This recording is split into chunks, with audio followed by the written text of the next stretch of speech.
So we have discussed agriculture. Uh, some parts are left, so we will quickly try to cover today, है ना, क्योंकि agriculture पढ़ा है आपने, है ना, ज्योग्राफी में भी पढ़ लिया है, बेसिक्स कवर कर लिए हैं हमने। ये जो टॉपिक्स अभी हम आज कर रहे हैं ना, ये थोड़े से एडवांस टॉपिक्स हैं, ठीक है। हाँ, ये मतलब आपने पढ़ा नहीं है पहले। This is related to agricultural marketing, agricultural pricing etcetera. तो इसको कंप्लीट करेंगे हम, है ना। थोड़ा सा फास्ट करेंगे क्योंकि बेसिक्स ऑलरेडी कवर्ड है, तो आप कहीं अटकोगे नहीं, है ना। और कहीं पे डाउट है तो फिर पूछ लेना।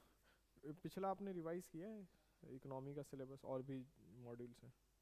क्योंकि पढ़ोगे तो डाउट आएंगे, नहीं पढ़ोगे तो फिर कुछ डाउट नहीं आएगा, है ना। या तो फिर आप सब समझ गए हो, या तो फिर तो पढ़ना है, पढ़ते रहना है उसको कंटिन्यू। हाँ हाँ हाँ, ठीक है, बढ़िया है। चलो, अच्छे नोट्स बना लोगे तो मुझे भी दे देना, काम आएंगे। नहीं, अच्छे नोट्स अगर बन जाएंगे तो मेरे को भी दे देना, काम आएंगे दूसरे बैच में देने के लिए, है ना। क्योंकि नोट्स बनाने में ज़्यादा समय लग जाता है, जितना पढ़ाने में लगता है उससे ज़्यादा टाइम लग जाता है नोट्स बनाने में। चलो कंटिन्यू करते हैं हम। प्राइसिंग पॉलिसी इन एग्रीकल्चर, है ना, यहाँ से करना है ना। तो प्राइसिंग पॉलिसी आपको मेनली पता है, हमें मेनली डिस्कस करना है एमएसपी के बारे में, है ना। MSP is what MSP is related to and everything, ठीक है। कंफर्टेबल हो ना अभी?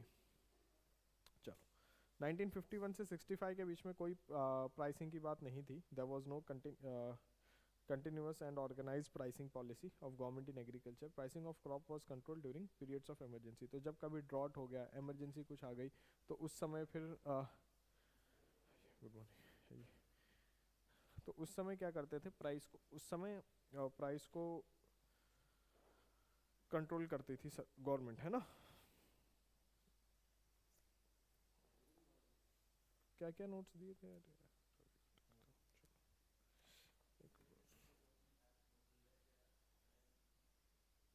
11 से था। एक बार बताना। एग्रीकल्चर है,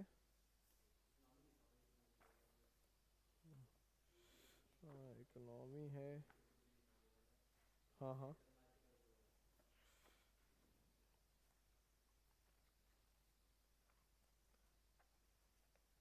कैपिटल मार्केट है और इंटरनेशनल इंस्टीट्यूशन, है ना।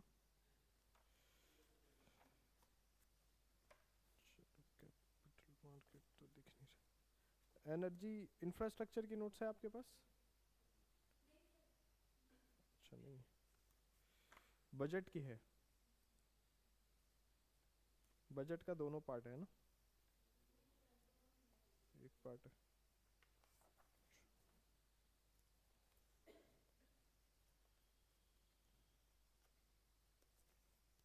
अच्छा,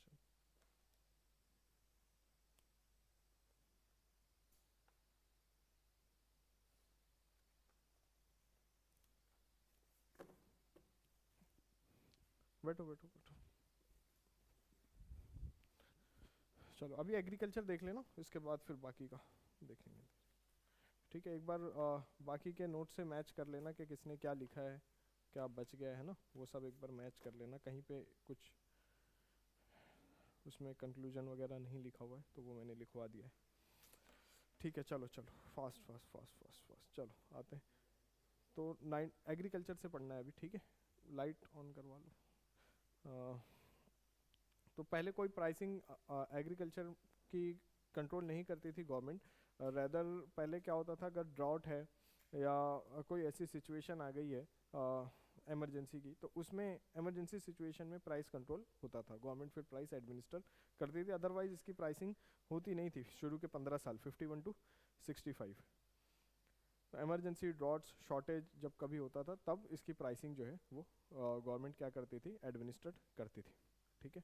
it was also controlled by local district administration if it suspect any malpractice. तो ऐसा लग रहा है कि कोई होर्डिंग कर रहा है और ज़बरदस्ती दाम बढ़ाने की कोशिश कर रहा है ना, जैसे देखा होगा ना आपने, अनियन वगैरह होता है तो उसका क्या करते हैं, रख लेते हैं गोडाउन में, मार्केट में सप्लाई करते नहीं है, और फिर दाम बढ़ता रहता है बढ़ता रहता है, और फिर इन्फ्लेटेड प्राइस पे सप्लाई करते हैं। तो इस तरह की प्रैक्टिसेस अगर डिस्ट्रिक्ट एडमिनिस्ट्रेशन को पता लगती है तो फिर वो लोग उसको जो भी पनिशमेंट है, जो भी है, जो चीज़ें। After drought of 1965 and success of IADP and IAAP, दोनों मैंने बताया है, intensive agriculture development programme, intensive agriculture area programme. पहले वाला जो है वो 7 डिस्ट्रिक्ट था, नेक्स्ट वाला जो है वो 114 डिस्ट्रिक्ट के लिए था, ठीक है। Government decided to have an organised mechanism to control agriculture commodity price in India, इसलिए इस्टेब्लिश किया CACP को। CACP क्या है? Commission of agricultural commodity price. और ये वर्क करता है, लिख लो, वहाँ नहीं लिखा है, ये वर्क करता है under ministry of agriculture and farmer welfare, under ministry of agriculture and farmer welfare. Pricing policy in agriculture heading होगी, देखना। प्राइसिंग मिल गया, हाँ। CACP देखना, हाफ पेज में लिखा हुआ लेफ्ट साइड पे। नहीं, फाइनेंसिंग नहीं, farmers welfare, ministry of agriculture and farmers welfare. CACP किसके अंडर में काम कर रहा है? Ministry of agriculture and farmers welfare, ठीक है। आ जाते हैं कभी क्वेश्चंस, जैसे NSO किसके अंडर में है, कौन सी मिनिस्ट्री के अंडर है, ठीक है। इस तरह के क्वेश्चन कभी आ जाते हैं तो ध्यान रखना है ना, कि कोई इंपॉर्टेंट डिपार्टमेंट है। जैसे MSP है, MSP इंपॉर्टेंट इशू है इकोनॉमी का, एग्रीकल्चर का भी, और MSP कौन तय कर रहा है? CACP। तो CACP एक इंपॉर्टेंट ऑर्गेनाइजेशन हो गई, तो इस हिसाब से उसका वो किसके, कौन सी मिनिस्ट्री के अंडर है, क्या है, वो याद रखना है, ठीक है। Commission of agriculture commodity price under Ministry of Agriculture and Farmers Welfare. In 1985, it renamed as APMC. APMC क्या है? Agriculture Product Distribution and Marketing Committee. अब APMC मार्केट्स हैं, फिर APMC ने क्या किया, अपनी मंडी बनाई और फार्मर्स वहाँ पर लेकर जाते हैं और उनको MSP प्राइस पे बिकता है, और या ये MSP प्राइस पे देते हैं, ठीक है। Purpose of these committees was to fix support price and procurement price of agricultural product. Support price होता है जो फार्मर को मिलेगा, प्रोक्योरमेंट प्राइस होगा जिस पे खरीदा जाएगा, ठीक है। दोनों अलग अलग है।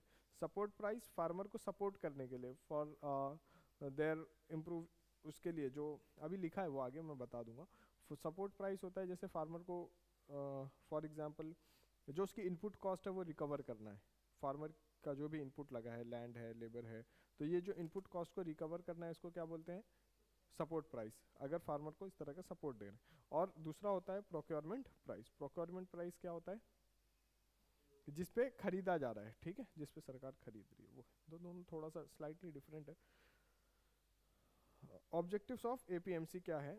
टू प्रोक्योर, परचेज करना है agriculture crops from the farmers from the market, to assure that farmers are not in a loss and keep those crops under storage, to issue them at a lesser price for purpose of food security. तो देखो दो चीज़ें हैं, एक तो क्या है कि फार्मर को फार्मर से खरीदना है ताकि फार्मर को लॉस नहीं हो, पहली चीज़। दूसरी चीज़ है कि उसको स्टोर करके रखना है। पहली चीज़ क्या है? फार्मर को लॉस नहीं होना चाहिए, है ना, फार्मर को लॉस नहीं होना चाहिए। दूसरी चीज़ क्या है? हाँ, क्यों रखना है? ताकि उसको लेसर प्राइस पे दिया जा सके, अगर ऐसी कोई सिचुएशन आती है तो उसमें लेसर प्राइस पे फार्मर को मार्केट में अवेल कराया जाए, है ना, फूड सिक्योरिटी के लिए। नहीं तो क्या होगा, अगर फूड क्रॉप्स अवेलेबल ही नहीं है, फूड ग्रेन्स है for example rice and wheat available नहीं है मार्केट में, तो क्या हो जाएगा भाई? फूड सिक्योरिटी नहीं रहेगी ना, ये स्टेपल डाइट है, तो राइस वीट के लिए करना ज़रूरी है। एक सेकंड, हेलो।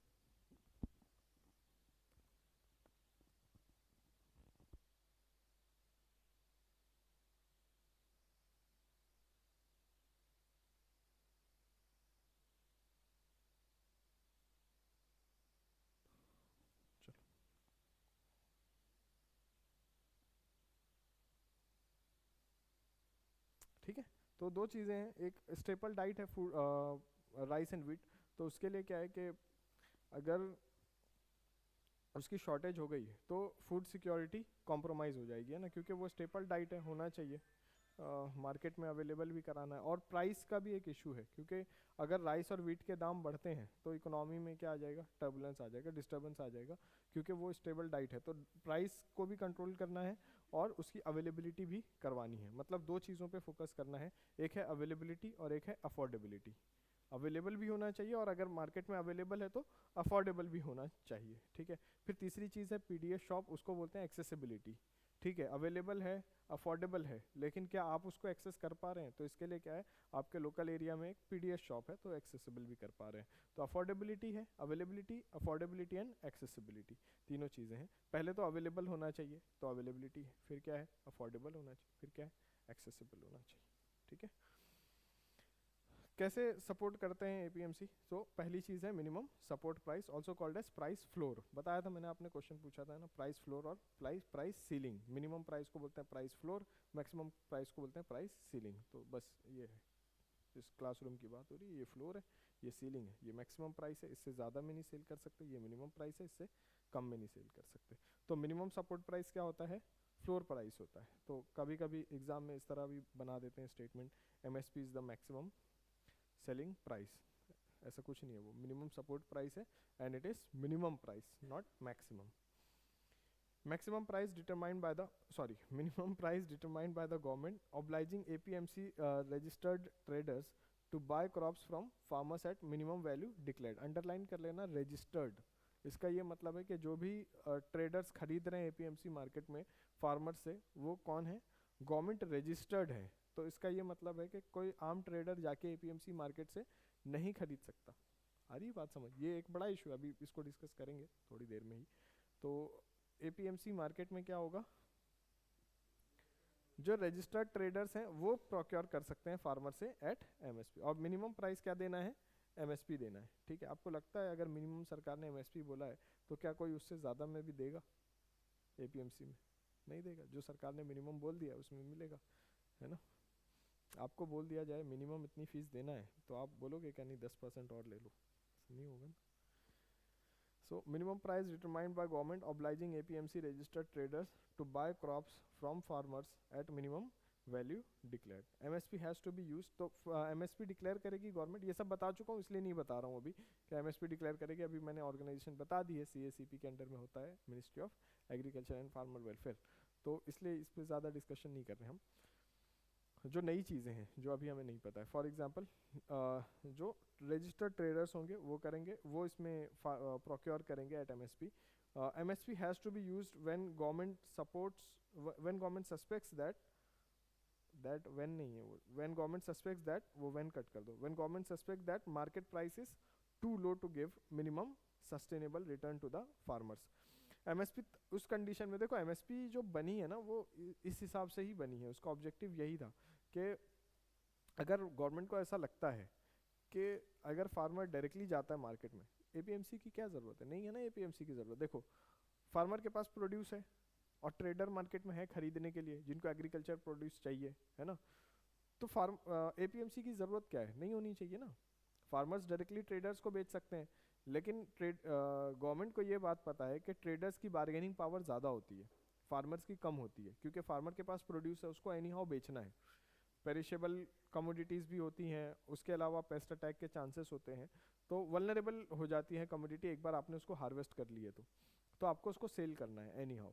अच्छा, फार्मर की इतनी कैपेसिटी नहीं होती है कि वो मार्केट एक्सेस कर सके इतनी आसानी से, जैसे मार्केट तक ले जाना, और जो मार्केट के है ग्रेडिंग है, पैकेजिंग है, ये फार्मर की कैपेसिटी के बाहर होता है, क्योंकि फार्मर्स पढ़ा ना आपने क्या है, most of the farmers are marginal and small farmers. तो फार्मर्स की उतनी कैपेसिटीज़ नहीं होती हैं कि फार्मर्स ये सारे काम कर पाएँ। तो ज़रूरत किसकी है, ज़रूरत इसकी है कि ट्रेडर गवर्नमेंट रजिस्टर्ड हो या फिर ट्रेडर को गवर्नमेंट कंट्रोल करे। अगर प्राइवेट प्लेयर्स होंगे जो प्राइवेट ट्रेडर्स हैं, तो क्या गवर्नमेंट उनको कंट्रोल कर सकती है? नहीं कर सकती ना। गवर्नमेंट उनको क्या बताएगी, कुछ नहीं बता सकती। तो फिर इसके लिए क्या है, गवर्नमेंट ने अपनी मार्केट्स हैं, गवर्नमेंट के अपने ट्रेडर्स हैं जो गवर्नमेंट से रजिस्टर्ड होते हैं, और गवर्नमेंट जब एमएसपी डिक्लेयर करती है उस डिक्लेयर्ड एमएसपी पे फिर वो क्या करते हैं, डिक्लेयर्ड एमएसपी पे फार्मर से प्रोक्योर करेंगे, ये उनका काम है, ठीक है। तो अब इसको थोड़ा सा और क्लियर समझने की कोशिश करो। अगर मान लो कि कल आने वाले समय में प्राइवेट ट्रेडर्स जो हैं वो ज़्यादा पैसे दे रहे हैं एमएसपी से, तो एपीएमसी का क्या रहेगा फिर? अगर प्राइवेट ट्रेडर्स जो हैं वो ज़्यादा दे रहे हैं पैसे, आप एग्रीकल्चर प्रोड्यूस के लिए, तो फिर एपीएमसी जाओगे?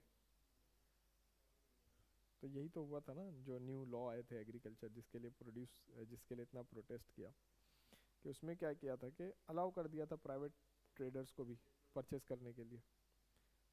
तो फिर क्यों इतना प्रोटेस्ट कर रहे थे लोग? हाँ,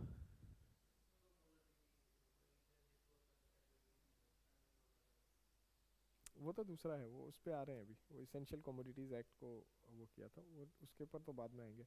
अभी इस पे डिस्कस कर रहे हैं हम, जो एमएसपी है, तो उसमें तो ये था क्लॉज कि कोई भी प्राइवेट ट्रेडर होगा जो पैन कार्ड और आधार कार्ड के साथ अपने आप को रजिस्टर्ड कर लेगा, और वो फार्मर से प्रोड्यूस खरीद सकता है at any price that he want. तो अगर उसको चाहिए कि वो एमएसपी से 2 गुना ज़्यादा प्राइस दे रहा है तो दे सकता है, उसकी मर्जी, एमएसपी से कम नहीं दे सकता। ठीक है, ये क्लॉज था। हाँ, तो वही बात है ना, तो फिर क्यों प्रोटेस्ट कर रहे थे लोग?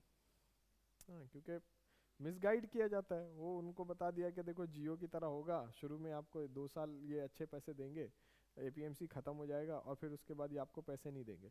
तो सरकार खत्म थोड़ी हो गई 2 साल बाद, गवर्नमेंट है ना, अगर दिख रहा है कि एक्सप्लॉइटेशन हो रहा है। फॉर एग्जाम्पल आज देख लो, चलो बीएसएनएल को ख़त्म कर दिया, जियो ने सबको ख़त्म कर दिया, तो आज क्या मार्केट में कंपटीशन नहीं है? आज आपके पास ऑप्शन नहीं है कि जियो को छोड़ के एयरटेल पे चले जाओ, एयरटेल को छोड़ के वोडाफोन पे चले जाओ, है ना ऑप्शन? आप बोलोगे दाम बढ़ गए हैं, तो ये जो पूरा सिस्टम है टेलीकॉम बिजनेस, ये लॉसेस में चल रहे थे। अब अगर इनको यूज़र कॉस्ट एटलीस्ट तो रिकवर करनी है ना, नहीं करनी? करनी है ना, यूज़र कॉस्ट भी तो रिकवर करनी है। तो लैंड एक्विजिशन इंडिया में डिफ़िकल्ट था, सारी चीज़ें डिफ़िकल्ट थी, तो इन्होंने अपना बिजनेस बनाया, तो बिजनेस बनाने के बाद भी ये किस में चल रहे थे? लॉसेस में चल रहे थे, क्योंकि इतने सारे टेलीकॉम कंपनीज थी और फिर कट थ्रोट कंपटीशन होता है, आप ज़्यादा कुछ प्रॉफिट इंक्रीज नहीं कर सकते अपना। तो अगर मान लो, चलो ये एजम्पशन मान लेते हैं कि प्राइवेट ट्रेडर्स जो हैं, अडानी अंबानी बेस्ड जो भी प्राइवेट ट्रेडर्स होते, वो हो सकता है कि शुरू में ज़्यादा दाम देते और बाद में फिर एपीएमसी मार्केट का रेलेवेंस ख़त्म हो जाता, और एपीएमसी मार्केट जब ख़त्म हो जाती तो फिर वो कम दाम देने लगते। हो सकता है ऐसा, चलो अगर मान लेते हैं कि इस तरह की बात है, तो चलो हो भी सकता है। तो जब वो ऐसा कर रहे होते तो क्या गवर्नमेंट नहीं होती? होती ना गवर्नमेंट। जिस तरह अभी लॉ लेकर आया गया है, उस तरह उस टाइम भी लॉ लाया जा सकता था, लाया जा सकता था ना। बस ठीक है, समझ गए ना आप? हाँ, ज़्यादा नहीं बोल सकते फिर इस पे। तो लगता है कि फार्मर प्रोटेस्ट हो रहा है। आप अगर वो देखोगे कि किस बेस पे हो रही है चीज़ें। अब लोग डिमांड कर रहे थे कि उसमें आपने डिमांड सुनी होगी, लोग डिमांड कर रहे थे एमएसपी को स्टैट्यूटरी बैकअप होना चाहिए। तो गवर्नमेंट तो ऑलरेडी एमएसपी दे रही है ना, दो प्रोड्यूस पे, बाकी चीज़ों पर गवर्नमेंट अनाउंस करती है, लेकिन ओपन प्रोक्योरमेंट नहीं होता है। गवर्नमेंट एक लिमिट बता देती है कि हमें इतना ही चाहिए, है ना, फॉर एग्जांपल 100 टन्स या 50 टन्स इतना चाहिए, तो 100 टन्स हो गया। 100 टन्स तो गवर्नमेंट के लिए बहुत कम है। 2 million turns, 3 million turns, government इस तरह की कोई लिमिट बता देती है और उतना प्रोक्योर कर लेती है, उसके बाद गवर्नमेंट खरीदना बंद कर देती है, आप प्राइवेट ट्रेडर्स को बेच सकते हैं। ये होता है क्लोज प्रोक्योरमेंट। ओपन प्रोक्योरमेंट क्या होता है? जितना फार्मर लेकर आएंगे आपको उतना लेना है, आप उनको मना नहीं करोगे, ये होता है ओपन प्रोक्योरमेंट। राइस वीट में ओपन प्रोक्योरमेंट है, बाकी सब में क्लोज प्रोक्योरमेंट है। तो फिर क्या ज़रूरत है प्रोटेस्ट करने की, और एमएसपी का लीगल बैकअप क्यों चाहिए? क्या एमएसपी वायलेट हुआ है? कभी नहीं हुआ है। तो फिर तो पूरा प्रोटेस्ट क्या है? सोचो आप, इतनी क्या कुछ नहीं हुआ, लेकिन समझ रहे हो उसमें मेरिट के ऊपर बात करोगे तो आपको लगेगा कि हार्डली कुछ है। वो बस ऐसा कर दिया, उसको बना दिया गवर्नमेंट वर्सेस पीपल, और उसमें गवर्नमेंट की बहुत सारी मिस्टेक्स हैं। ऐसा नहीं है, उसको जिस तरह से हैंडल करना चाहिए उस तरह से किया नहीं। पहली चीज़, इसके ऊपर अगर कोई फार्मर्स आ रहे हैं, दिल्ली आ रहे हैं, तो उनको रोक देना। तो आप कभी भी इस तरह करोगे कि कम्युनिकेशन होने नहीं दोगे तो चीज़ें बिगड़ जाएगी। फिर उसके बाद चलो फार्मर्स को आने दिया। तो इन जनरल, जैसे गवर्नमेंट को आउटरीच करना है, गवर्नमेंट इज़ फॉर गवर्नेंस, तो गवर्नमेंट को आउटरीच करना चाहिए। कोई भी बड़ा लीडर जो है वो प्रोटेस्ट साइट पे जा सकता है ना। आपने क्या किया, उसको ग्रो करने दिया। अपने अपोजिशन लीडर्स जा रहे हैं, गवर्नमेंट की तरफ से कोई नहीं जा रहा। गवर्नमेंट क्या कर रही है, जो किसान लीडर है उनको बुला लिया। अच्छा, किसान लीडर बनता कौन है, उसमें कोई मार्जिनल फार्मर नहीं मिलेगा आपको, कोई लैंडलेस लेबरर नहीं मिलेगा। जो भी किसान लीडर है वो लार्ज फार्मर है। ये इतना तो आप एनी टाइम आप इसको समझ सकते हो कि जो भी फार्मर लीडर है वो कौन है, लार्ज फार्मर है, स्मॉल फार्मर नहीं है, मार्जिनल फार्मर नहीं है। तो लार्ज फार्मर जब जाएंगे तो उनका अपना वेस्टेड इंटरेस्ट होगा। वो लोगों को आके क्या बता रहे, कम्युनिकेशन गैप सरकार ने मिस कर दिया ना, कम्युनिकेशन लिंक गवर्नमेंट ने मिस कर दिया। एग्रीकल्चर मिनिस्टर भी जा सकते थे वहाँ, या फिर किंग ऑफ किंग्स तो है ही है ना, तो वो तो जा ही सकते थे। तो जाना कोई बड़ी बात नहीं है प्रोटेस्ट साइट पर, जाकर आप लोगों को अपना पक्ष भी बता सकते हैं कि हम इस तरह की बातें कर रहे हैं, ये है, इससे ये इम्प्लीकेशंस हैं, है ना। लेकिन आपने क्या किया, इसको गवर्नमेंट वर्सेस पीपल कर दिया, फिर बस कहानी खत्म हो गई। फिर गवर्नमेंट वर्सेस पीपल है तो फिर कैसे गवर्नमेंट जीतेगी, लोगों की ताकत है। Government is for the people by the people है। तो आपने गवर्नमेंट वर्सेस पीपल नहीं करना है किसी भी चीज़ को। आप भी रहोगे गवर्नेंस में, इस तरह नहीं करना है, किसी भी चीज़ को अगेंस्ट नहीं बना लेना है, ठीक है। हर चीज़ पे लॉ आएगा तो लोगों के अपने उसके परसेप्शंस होते हैं कि लॉ इस तरह नहीं, इस तरह होना चाहिए। तो आपको हमेशा कम्युनिकेशन लिंक इस्टेब्लिश रखनी है, बातचीत चलती रहनी चाहिए, नहीं तो फिर तो क्या है। और वो सब कुछ नहीं था, पूरा एक ड्रामा था, जो भी था पूरा एक ड्रामा ही था। कोई वो बोलने की बातें हैं कि इससे डेमोक्रेसी स्ट्रांग हुई, क्या स्ट्रांग हुई डेमोक्रेसी, जो जितनी डेमोक्रेसी बिगड़ रही है उतनी बिगड़ ही रही है, वो उसमें कोई वो नहीं है कि स्ट्रांग हो जाएगी। स्ट्रांग होती है आपके इन्फॉर्म्ड होने से, आप कितने वेल इन्फॉर्म्ड हो, फिर आप उस पर डिसीजन ले सकते हो। आप वेल इन्फॉर्म्ड ही नहीं हो, आपको चार लोग जो बातें बता दे रहे हैं आप उसको समझ ले रहे हो कि हाँ यही सही है। एमएसपी की स्टैट्यूटरी डिमांड बिल्कुल बकवास है। आप फार्मर को हमेशा परपेचुअल डिपेंडेंट रखना चाहते हो। आप क्या बोल रहे हो, ओपन प्रोक्योरमेंट है राइस वीट का, फार्मर क्या कर रहे हैं, राइस वीट उगा रहे हैं, क्या हो रहा है, सॉइल डिग्रेड हो रही है, अलग बात है।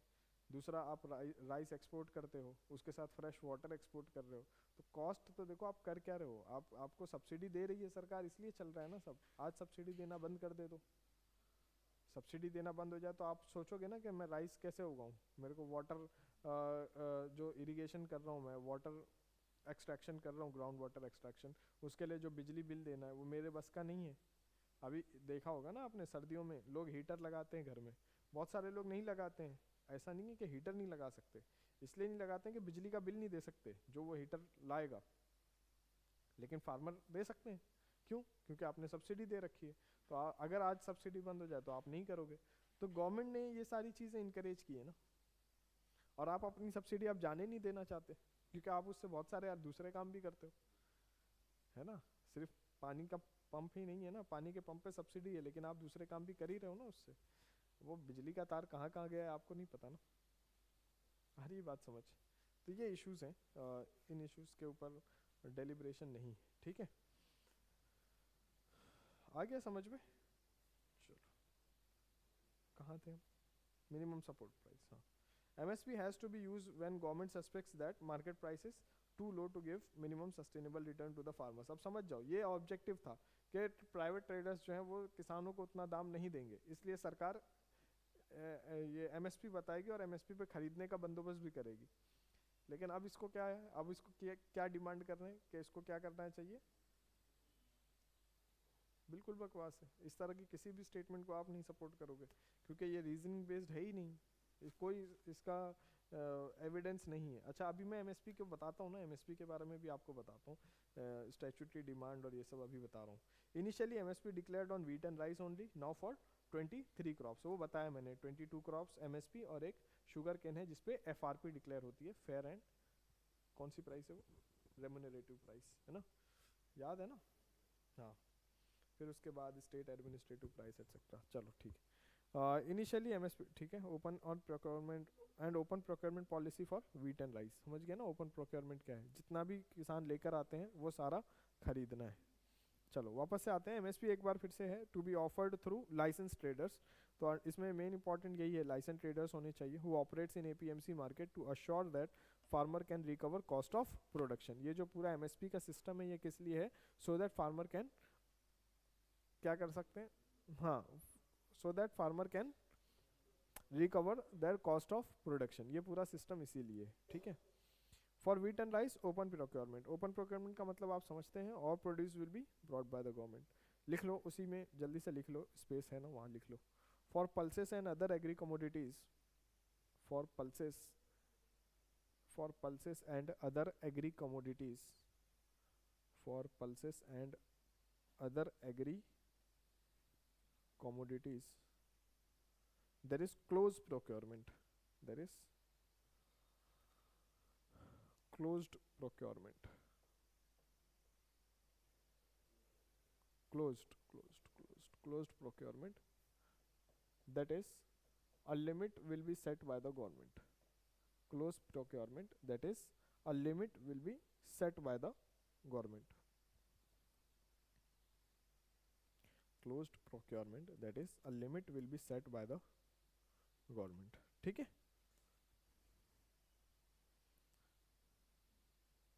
चलो एमएसपी ऑब्जेक्टिव, ठीक है, to protect farmer from distress sale. Distress sale पता है ना आपको, फार्मर का प्रोड्यूस बिक नहीं रहा है, ठीक दाम नहीं मिल रहा है, तो फिर बाद में पेरिशेबल होने के डर से क्या किया, किसी भी दाम में उसको बेच दिया, उसी को बोलते हैं डिस्ट्रेस सेल। चलो दूसरी प्राइस है एक प्रोक्योरमेंट प्राइस। प्रोक्योरमेंट क्या है, जो गवर्नमेंट जिस प्राइस पे खरीदती है। Government purchase of agriculture products from markets. देखो यहाँ ध्यान रखना, यहाँ पे गवर्नमेंट फार्मर से नहीं खरीद रही, कहाँ से खरीद रही है, मार्केट से खरीद रही, हाँ ये डिफरेंस है।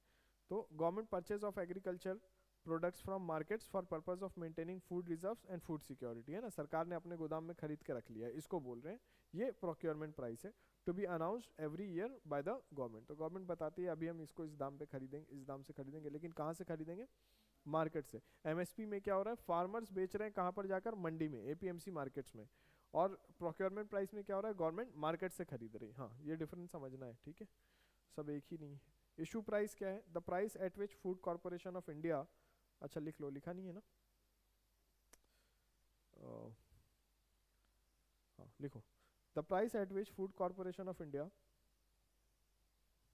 the price at which food corporation of India will sell agricultural commodities in the market, the price at which food corporation of India FCI will sell agri commodities in the market, agricultural commodities or agri commodities in the market, ठीक है। तो issue price क्या है, issue price वो है जो FCI market में बेचेगी, बराबर, तो इशू प्राइस ये है, इशू प्राइस जो प्राइस मार्केट में बिकेगा। सब्सिडी कैसे देते हैं हम, बाकी चीज़ें जो हमारी कॉस्ट है, जैसे सरकार ने खरीदा कितने में है, तो procurement price plus cost of transportation and cost of storage, cost of, ये कौन बेयर कर रहा है, गवर्नमेंट बेयर करेगी ना, transportation and cost of storage, सरकार को अपने स्टोरेज बनाने पड़ेंगे, एफसीआई गोडाउन से, है ना। अब क्या है देखो, इशू प्राइस हमेशा क्या होगा, कम होगा, सरकार को कम दाम में बेचना है। मान लो हम अज्यूम करते हैं 50 रुपीज़ में सरकार को क्या करना है, सेल करना है, एज अजम्पशन है एक कि सरकार ने इतने इतने में एफसीआई बेच रही है।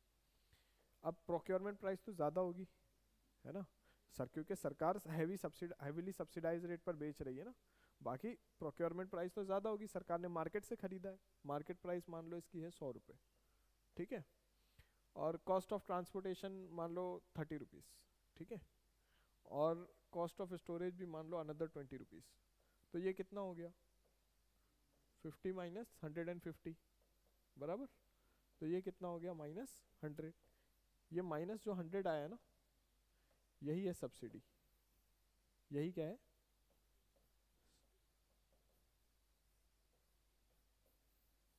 आई बात समझ, फूड सब्सिडी इसी का नाम है, इसी को बोलते हैं कि सरकार ने इतनी फूड सब्सिडी दी है, ठीक है। लिख लो अगर एग्जाम्पल लिखना है तो, ऐसे ये तो लिखा हुआ है ना, फॉर्मूला लिखा हुआ है, ऐसे करके लिख लो, क्योंकि वो निगेटिव वैल्यू ही आएगी, क्योंकि इशू प्राइस हमेशा क्या होगा, कम होगा, हाँ हाँ, इशू प्राइस हमेशा क्या होगा, कम होगा, है ना, उधर स्पेस है, ऊपर नीचे कहीं लिख लो। हम्म। लिखा है ना, negative value as it is subsidy, ऐसे लिख लो, सब्सिडी नहीं, वर्ड नहीं, हाँ, एज इट इज सब्सिडी लिख लो, as it is subsidy. Negative value आ रही है क्यों, क्योंकि यहाँ पर सरकार क्या कर रही है, सब्सिडी दे रही है, as it is a subsidy. फिर वहाँ पे लिखा है 4,22,000 crore subsidy, food subsidy in budget 21-22, इस साल के बजट में हमने देखा है, वो भी देख लेना एक बार। तो ऑलमोस्ट 3% ऑफ एग्रीकल्चरल जीडीपी जो होता है, सॉरी रियल जीडीपी 4,22,000 करोड़, मतलब 3.3 ट्रिलियन डॉलर की हमारी इकोनॉमी है ना, almost 3% of real GDP. Real GDP किस पे कैलकुलेट करते हैं, जो बेस ईयर प्राइसेस होते हैं, याद है ना, हाँ, एक रियल जीडीपी है और एक नॉमिनल जीडीपी। तो ऑलमोस्ट 3% हम फूड सब्सिडी पे खर्च कर रहे हैं। अगर हम इसको, मैंने एक बार बताया था ना आपको वो यूनिवर्सल बेसिक इनकम, हम ये सारी सब्सिडी बंद करके यूनिवर्सल बेसिक इनकम दे सकते हैं और 6%, 5 से 6% हम जीडीपी का खर्च कर सकते हैं। अगर हम उसको टारगेटेड करें, यूनिवर्सल नहीं करें, पार्शियली यूनिवर्सल रखें तो कर सकते हैं, ठीक है। फिर चलो समझ में आ गया ये 3 types of formula for calculating support price. अब सपोर्ट प्राइस कैलकुलेट कैसे कर रहे हैं, कैसे फार्मर को, कैसे ये जो पूरा एमएसपी है ये कैसे कैलकुलेट हो रहा है, उसके ऊपर अब डिस्कशन करते हैं। नंबर 1 एक होता है price A2। A2 is what, explicit cost. Explicit जो दिख रहा है, इम्प्लिसिट जो हिडन है, हाँ इनपुट कॉस्ट ही अभी देख रहे हैं उसमें क्या क्या है, लैंड, लेबर, वो सारी चीज़ें। लेकिन एक्सप्लिसिट क्या है, जो बिल्कुल क्लियर नज़र आ रहा है, और इम्प्लिसिट क्या है, जो उसमें छुपा हुआ है, उसको बोलते हैं implicit.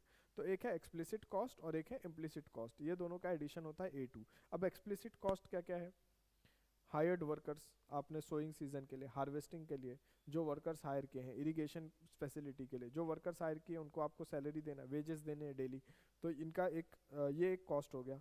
Rental paid on land, land आपकी नहीं है तो लैंड पे जो भी रेंट पे किया है आपने, वो हो गया इसमें। और दूसरा रॉ मटेरियल परचेस, जो आपने भी सीड्स खरीदे हैं, फर्टिलाइजर्स खरीदे हैं, पेस्टिसाइड्स खरीदे हैं, जो कैपिटल गुड्स खरीदे हैं, वो सारा क्या हो गया इसमें, कॉस्ट ऑफ रॉ मटेरियल्स, ठीक है। और एक है इंटरेस्ट पेड ऑन लोन्स, और चूंकि इन्वेस्टमेंट होता है शुरू में, तो इन्वेस्टमेंट के लिए जो भी आपने लोन लिया है वो सारा लोन क्या है, एक इन्वेस्टमेंट है, तो उसके ऊपर जो भी इंटरेस्ट है वो पूरा का पूरा इंटरेस्ट है ना। तो 4 चीज़ें क्या हो गई है, एक्सप्लिसिट कॉस्ट हो गई। एक्सप्लिसिट मतलब जो बिल्कुल साफ है, इसमें तो कोई छुपी हुई चीज़ है नहीं, है ना। जो लेबर्स आपने हायर किए हैं इन सोइंग सीजन, इन हार्वेस्टिंग सीजन, जो लैंड आप यूज़ कर रहे हैं उसका जो रेंट है वो, और जो भी आपने इनपुट के लिए स्पेंड किया है, इनपुट परचेस करने के लिए, वो हो गया। और इसके अलावा क्या है, एक इंटरेस्ट पेड ऑन लोन्स। ये सारी चीज़ें क्या है, एक्सप्लिसिट कॉस्ट है बिल्कुल। इम्प्लिसिट कॉस्ट क्या है, जो इसमें छुपा हुआ है, जो आपको डायरेक्टली नज़र नहीं आता, वो opportunity cost of own factor of production. For example अगर मैं यहाँ पर इस लैंड पे खेती नहीं कर रहा हूँ तो मैं इस लैंड पे कुछ और काम कर सकता था, एक मैन्युफैक्चरिंग यूनिट इस्टेब्लिश कर सकता था, एक मैं समझ लो कंपोस्ट बनाने की ही फैक्ट्री लगा सकता था। एक सिंपल छोटा सा प्लांट कंपोस्ट बनाने का है ना, ड्राई लीव्स हैं, ऑर्गेनिक वेस्ट है, इससे मैं एक कंपोस्ट बना सकता था। तो ये कर सकता था अगर मैं एग्रीकल्चर नहीं कर रहा होता। तो अपॉर्चुनिटी कॉस्ट पता है ना आपको, जो आपने सेक्रीफाइस किया है, नेक्स्ट बेस्ट अपॉर्चुनिटी, हाँ हाँ, opportunity cost for own factor of production, ये होता है implicit cost. Example, own labour supplied, अगर मैंने खुद काम किया है तो हो सकता है मैं अपना वो समय कहीं और लगा रहा होता है ना, जैसे अभी मैं यहाँ इकोनॉमी पढ़ा रहा हूँ। तो ये है अपॉर्चुनिटी कॉस्ट, ठीक है। Example, own labour supplied, estimated rent of own land, तो अगर मैं अपनी ही ज़मीन यूज़ कर रहा हूँ तो फिर मैं इसको किसी और पर्पज़ के लिए यूज़ कर सकता हूँ। सॉरी, अच्छा इसमें एक नहीं लिखा है ना, इसमें लिख लो एक और, ओन कैपिटल इन्वेस्टेड, है ना, खुद का जो कैपिटल मैंने इन्वेस्ट किया है, ओन कैपिटल इन्वेस्टेड।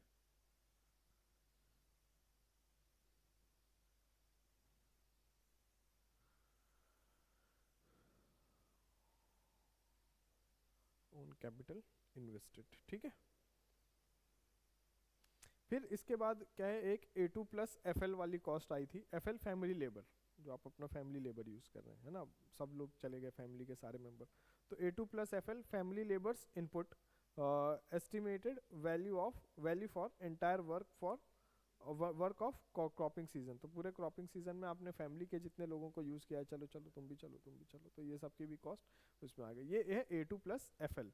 अब इसके अलावा क्या है, अब जो C2 है वो ब्रॉड है, उसमें और भी सारी चीज़ें ले ली, तो गवर्नमेंट ने फिर कहा कि ये बहुत ज़्यादा हो जाए।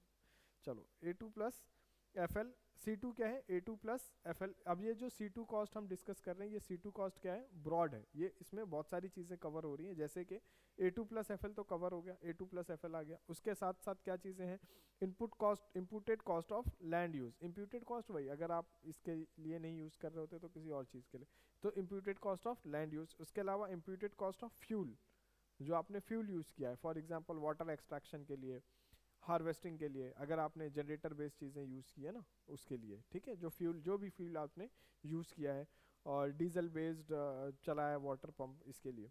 और imputed cost of family capital, आपने सिर्फ अपना पैसा नहीं लगाया, फैमिली का भी पैसा लगाया। तो ये इम्प्यूटेड वाली क्या है, सब अंदाजे की चीज़ें हैं, तो इसलिए गवर्नमेंट ने इसको देने से मना कर दिया। क्या ऐसे तो फिर ये बहुत ज़्यादा हो जाएगा, है ना, इम्प्यूटेड, फिर आप बोलोगे नहीं इतना नहीं इतना है। डेप्रिसिएशन का मैंने आपको बताया था ना, डेप्रिसिएशन क्यों नहीं यूज़ करते हैं, क्योंकि आपके हिसाब से आपने मोबाइल ख़रीदा 1 साल बाद, तो आप कितने 1,000 ही कम हुए हैं, लेकिन मार्केट के हिसाब से वो 5,000 कम हो गए, है ना। तो इसमें क्या है, डिबेटेबल है। तो इसके लिए क्या करते हैं, इस ऐसी चीज़ों में सरकार कम जाती है, क्योंकि फिर एक एग्जैक्ट फिगर मिलना मुश्किल होता है ना। तो इसके लिए सरकार ने इसको मना कर दिया। और अब एमएसपी कैसे तय होती है, फ्रॉम रबी क्रॉप ऑफ 2018 के बाद से MSP is equal to A2+FL plus 50% of A2+FL। तो गवर्नमेंट का ये मानना है कि A2+FL जो है ये आपकी कॉस्ट है, सरकार उसका 50% एक्स्ट्रा देगी आपको। आई बात समझ, यूजर आपकी जो कॉस्ट है वो रिकवर हो गई A2+FL में, और जो प्लस 50% A2+FL है ये आपका प्रॉफिट है। ये गवर्नमेंट इस तरह कहती है। हाँ, 50% ऑफ A2FL हो गया ना, A2+FL तो ये आपकी पूरी कॉस्ट है, ये तो पूरा आपने जो समय लगाया, जो इनपुट्स लगाए, ये सारी चीज़ें, और उसका 50%, ठीक है। A2+FL ये आपकी कॉस्ट है, प्लस 50% ऑफ A2+FL, है ना, ठीक है, ऐसे, ठीक है। 2018 से पहले सिर्फ A2 दी जाती थी, समझ लो क्या हालत थी, सिर्फ A2 कॉस्ट दी जाती थी। तो फार्मर को तो इसको सेलिब्रेट करना चाहिए ना, A2+FL दे रही है सरकार, प्लस 50% ऑफ A2+FL एक्स्ट्रा दे रही है, तो गवर्नमेंट को तो ऐसा नहीं करना चाहिए था, सॉरी फार्मर्स को तो इस तरह प्रोटेस्ट नहीं करना चाहिए था, क्योंकि 2018 से पहले तो कंडीशन और वर्स थी। चलो, doctor Ramesh Chand has estimated that A2+FL plus 50% is equal to C2 plus 20% of C2। उन्होंने बताया कि ठीक है, सरकार ने C2 देने से मना कर दिया, क्योंकि C2 में सरकार को ऐसा लगता है कि बहुत सारी चीज़ें चीज़ों का बहुत सारी चीज़ें अंदाज़ों पर बेस्ड है ना, एस्टिमेशन पे बेस्ड है, एग्जैक्ट फिगर नहीं है। तो लेकिन फिर भी अगर सरकार A2+FL और उसका 50% और एक्स्ट्रा दे रही है, इसका मतलब सरकार C2 और उसके प्लस 20% दे रही है, ऐसा उन्होंने बताया है, ठीक है। ये एक स्टडी है। स्वामीनाथन कमेटी ने तो यहाँ तक कहा था कि C2+50% देना चाहिए। स्वामीनाथन है ना, MS स्वामीनाथन पता है ना, हाँ, उन्होंने रिकमेंड किया था कि C2+50% देना चाहिए, और एग्रीकल्चर को रेम्यूनरेटिव बनाना चाहिए, ताकि ज़्यादा से ज़्यादा लोग इसमें पार्टिसिपेट करें। लेकिन अभी पता है आपको, है ना, C2+50% इज आइडियल, वो आइडियल है कि इतना मिलना चाहिए, लेकिन स्वामीनाथन कमेटी ने C2+10% रिकमेंड किया था कि C2 तो देना चाहिए, उसके साथ 10% भी देना चाहिए। तो डॉक्टर रमेश चंद्रा ने बताया कि सरकार अभी जो A2+FL और 50% दे रही है वो ऑलमोस्ट C2+20% है, ठीक है। आइडियल कितना होना चाहिए, C2+50%, ठीक है, क्योंकि MSP क्या है, मिनिमम है, बाकी तो फिर MSP के ऊपर कितना भी जा सकता है ना, वो तो कोई इशू की बात नहीं। चलो, objectives of MSP। MSP in India since 1965 से चल रहा है, क्योंकि उतना फोकस नहीं था। 1951 से 65 तो कुछ भी नहीं हुआ, ये मैंने आपको पहले ही बता दिया। सपोर्ट प्राइसिंग जो सिस्टम है ये 65 के बाद से चल रहा है। तो ऑब्जेक्टिव्स क्या है, number 1, provide a certain formula for agricultural price discovery, क्योंकि पता तो चलना चाहिए क्या बेस प्राइस हो। MSP क्या है, एक बेस प्राइस है किसी भी कमोडिटी का, है ना। तो आपने उसमें यूज़र कॉस्ट लगाया, ये लगाया, वो क्या देख रहे हैं आप कि मिनिमम इतना रिकवर हो सकता है, मिनिमम इतना फार्मर को मिलना चाहिए। तो ये क्या है, ये एक उसकी कॉस्ट पता चल रही है ना, कि ये फसल उगाने में, ये क्रॉप को रेज करने में कितना पैसा फार्मर का खर्च हो रहा है। फिर बाद में तो सब्सिडी दे ही रही है गवर्नमेंट सारी चीज़ों पर, ठीक है। It gives price stability and also security to farmers. Farmer को पता है ना कि ये बिक जाएगा, मिनिमम इतना पैसा तो मिलेगा ही, तो कम से कम एक स्टेबल एग्रीकल्चर हो तो रहा है। अदरवाइज क्या होगा, अगर फार्मर को श्योरिटी नहीं होगी तो ये स्टेबल एग्रीकल्चर भी नहीं होगा, स्टेबल प्रोडक्शन भी नहीं होगा, ठीक है। हमेशा फार्मर क्या रहेगा, स्केप्टिकल रहेगा कि क्या पता बिकेगा इस साल के नहीं, चलो छोड़ दो, ये छोड़ देते हैं, स्टेपल डाइट है नहीं उगाते हैं, राइस में ज़्यादा इलेक्ट्रिसिटी जा रही है तो राइस को छोड़ देते हैं, ऐसा भी कर सकते हैं ना, नहीं करेंगे क्योंकि आप पता है कि एमएसपी मिलने वाली है, ठीक है ना। Encourage farmers to take calculated risk for higher returns. Calculated risk for higher returns example, better seed के लिए जा सकते हैं, बेटर इरिगेशन फैसिलिटी अवेल करने के लिए जा सकते हैं, है ना। नहीं समझा, ब्लैंक फेसेस हो जाते हैं तो मेरे को लगता है समझ नहीं आया क्या, ठीक है। तो फार्मर को पता है कि इतना पैसा तो मिलना है, तो चलो सीड में इन्वेस्ट कर सकते हैं, एग्रीकल्चर फैसिलिटीज़ में, सॉरी इरिगेशन फैसिलिटीज़ में इन्वेस्ट कर सकते हैं, तो इसमें कोई बात नहीं, ठीक है। चलो फॉर हायर रिटर्न्स लिखा है ना, तो अगर लिखना चाहो तो लिख लेना, for irrigation, for seeds etcetera.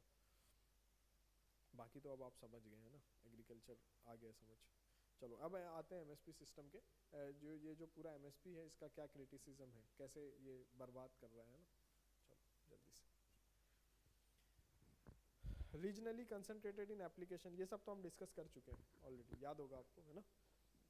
Regionally concentrated in application because it is properly implemented only in those states which have infrastructure to procure from farmers।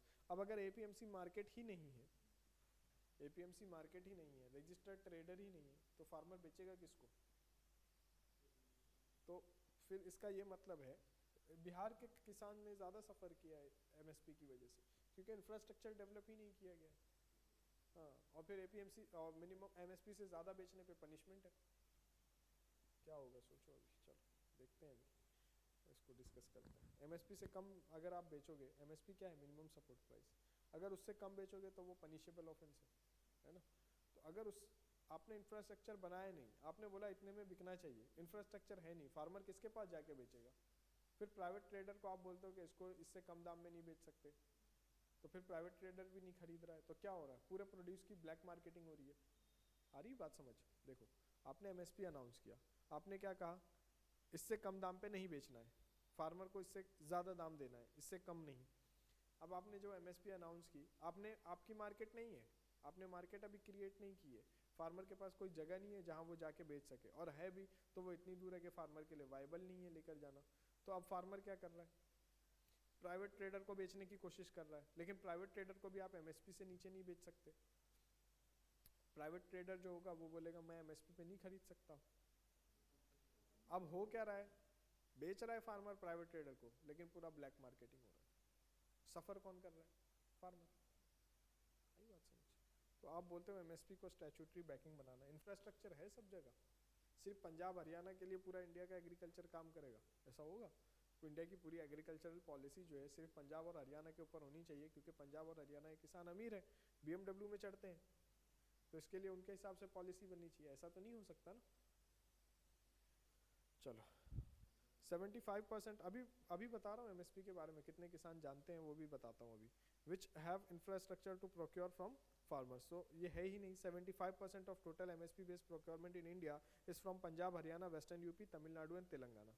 75% of MSP procurement यहीं से होता है। तो बाकी स्टेट्स में क्या है, बाकी स्टेट्स में एग्रीकल्चर प्रोडक्शन नहीं है। हाँ, जिन्होंने एचवाईवी सीड्स देखा है, जिनके यहाँ इरिगेशन फैसिलिटीज बेटर अवेलेबल हैं, जो मॉडर्न सोर्सेस यूज करते हैं एग्रीकल्चर में, वो बेनिफिट ले रहे हैं एमएसपी का। एमएसपी जरूरत किसकी है, स्मॉल एंड मार्जिनल फार्मर की। बेनिफिट किसको मिल रहा है, लार्ज फार्मर को।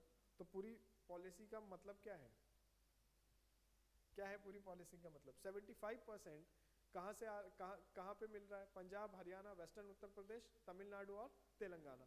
बाकी स्टेट में एग्रीकल्चर नहीं होता है क्या। हाँ, महाराष्ट्र के किसानों का क्या है, महाराष्ट्र कर्नाटका में एग्रीकल्चर नहीं है, महाराष्ट्र में एग्रीकल्चर नहीं है। ईस्टर्न उत्तर प्रदेश का क्या है, वहां के किसान नहीं है।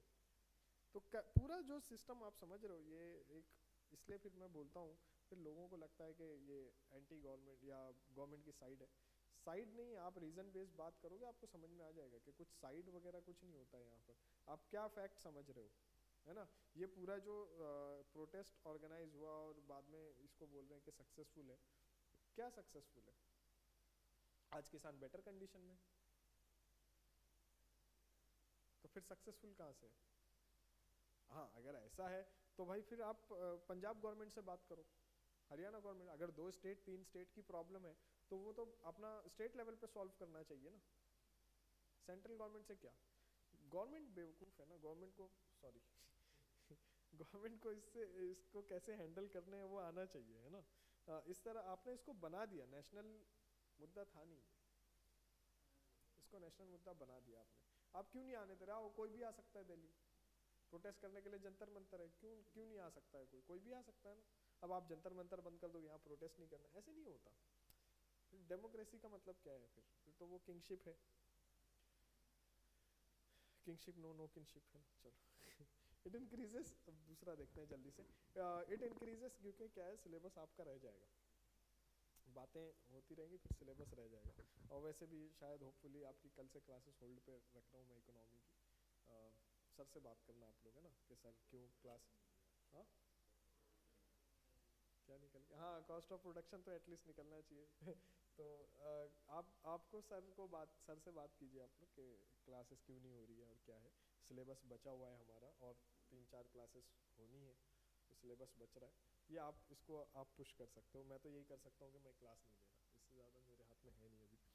तो आपको इस पे बात करनी है कि हमारे क्वेश्चंस बचे हुए हैं, टॉपिक्स कवर हुए हैं, लेकिन प्रीलिम्स के क्वेश्चंस करने थे, मेंस के क्वेश्चंस करने थे, और दूसरे अदर क्वेश्चन भी ना, क्योंकि प्रीवियस ईयर क्वेश्चन करने से आगे के क्वेश्चन नहीं सॉल्व होंगे, उसके लिए नए क्वेश्चंस करने पड़ेंगे। तो ये सब चीज़ें आप, government by the people for the people है, तो पीपल को थोड़ा एजिटेट करना पड़ेगा, है ना। चलो, it increases inequality because it is, तो अब क्या पता हो नहीं हो, इससे अच्छा है कि जितना ज़्यादा कवर हो सकता है वो कवर कर लेते हैं, बाकी जो होगा होगा। इसलिए मैंने सारी नोट्स पहले ही दे दी कि चलो कम से कम इसमें फार्मर को लूज नहीं करना चाहिए, पूरे एमएसपी सिस्टम में फार्मर का भला होना चाहिए। It increases inequality because it is more accessible to rich farmers who have the capacity to produce, क्योंकि कहाँ है एपीएमसी मार्केट लेकर जाना है, कौन सा स्मॉल और मार्जिनल फार्मर एपीएमसी मार्केट ले जाने तक की भी कैपेसिटी रखता है, ये समझ लो। हाँ। फिर किसके लिए है ये पूरी पॉलिसी? रिच फार्मर्स के लिए। चलो, फिर इसके अलावा वो जो ब्लैंक स्पेस है ना, एक्चुअली उसमें लिखनी थी कुछ बातें, लेकिन वो इतनी सारी बातें हैं कि उतने स्पेस में भी आएगी नहीं, फिर मैंने छोड़ा, चलो जाने दो, नहीं लिखते। गवर्नमेंट ने खुद क्लेम किया है कि 1.3 करोड़ फार्मर्स जो हैं इन्होंने एमएसपी का बेनिफिट लिया है। कितने फार्मर्स ने? 1.3 करोड़ फार्मर्स ने एमएसपी का बेनिफिट लिया है।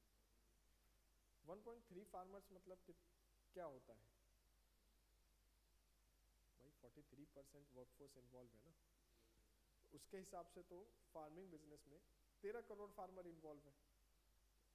तो 13 करोड़ फार्मर में से एमएसपी कितने को मिली? 1.3। तो इसका मतलब सिर्फ 10% को मिली ना, और 10% में से एमएसपी 75% किन किन स्टेट्स में मिली वो देख लिया आपने। तो फिर ये कहाँ है? यूनिवर्सल पॉलिसी है कहाँ? नेशनल पॉलिसी है कहाँ? है भाई? अब 1.3 10% किसानों को ये सहूलत मिलती है, और ये 10% कौन है? जो एपीएमसी मार्केट जा सकते हैं, जो स्टोर कर सकते हैं, जिनके पास इतना प्रोडक्शन है। ओपन प्रोक्योरमेंट का क्या मतलब है? सरकार ने कहा जितना ले आओगे। स्मॉल और मार्जिनल फार्मर कितना ले जा सकता है? क्या ये जो आप देख रहे हो 100 million ton rice, more than 100 million ton wheat, क्या ये स्मॉल और मार्जिनल फार्मर के पास से आ रहा है?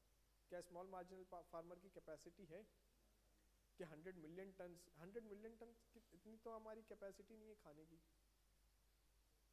वो चूहे खा रहे हैं हमारे यहाँ, या फिर हम एक्सपोर्ट कर रहे हैं, और हम सोच रहे हैं कि एक्सपोर्ट करके हम फॉरेक्स कमा रहे हैं। एक्सपोर्ट करने के साथ पानी एक्सपोर्ट कर रहे हो, 1000 लीटर पानी 1 किलो चावल के पीछे, क्या मतलब है? सेंस है इस बात की कोई? नहीं। लेकिन क्या है, प्रोटेस्ट है, प्रोटेस्ट में करना है। आ रही है बात समझ में?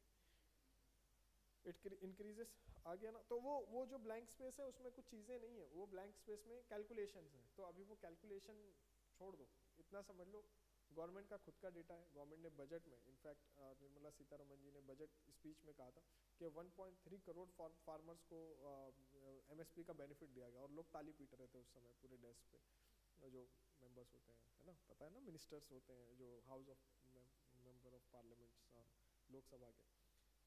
अगर उसी समय अपोजिशन में से कोई एक क्वेश्चन बोल देता कि मैम ठीक है आपने कहा 1.3 करोड़ फार्मर्स, तो 1.3 करोड़ फार्मर्स, लेकिन फार्मर्स तो तकरीबन 13 से 15 करोड़ है, तो 1.3 फार्मर्स को मिला मतलब हार्डली 10% फार्मर्स को मिला, हार्डली 10% फार्मर्स को मिला ना। तो पूरी पॉलिसी का मतलब क्या है? और ये 10% फार्मर्स हैं कौन जो एपीएमसी मार्केट तक आ सकते हैं? ऐसे कितने फार्मर्स हैं? आ रही है बात समझ में? लेकिन अपोजिशन को ये नहीं आता है, अपोजिशन को आता है सूट बूट की सरकार, अडानी अंबानी की सरकार, वो तो सब है। वो तो कल कांग्रेस आ जाएगी तो वो अडानी अंबानी की सरकार नहीं रहेगी, ऐसा नहीं हो सकता। बिजनेस कैपिटलिज्म तो यही है ना, गवर्नमेंट को कंट्रोल करना है। तो कैपिटलिस्ट सब जगह है, ठीक है हम कम हैं, उतने ज़्यादा कैपिटलिस्ट नहीं है, थोड़े कम है, वेलफेयर मेजर्स भी करते हैं। दिखा दिया मैंने आपको वेलफेयर मेजर, देख लो ये है हमारा वेलफेयर मेजर। इतनी बड़ी पॉलिसी है, 3% जीडीपी का हम खर्च करते हैं, और वो लार्जर बेनिफिशरीज कौन है उसमें? लार्ज फार्मर्स, जिनको आइडियली ज़रूरत ही नहीं है। तो समझ रहे हो क्यों है प्रोटेस्ट, क्यों बनाया जा रहा है? फार्मर्स गरीब हैं, नो डाउट। कौन से फार्मर्स? आप उनके लिए क्या कर रहे हो? मैंने पंजाब के देखो बेचारे सर्दी में बैठे हैं, क्यों बैठे हैं?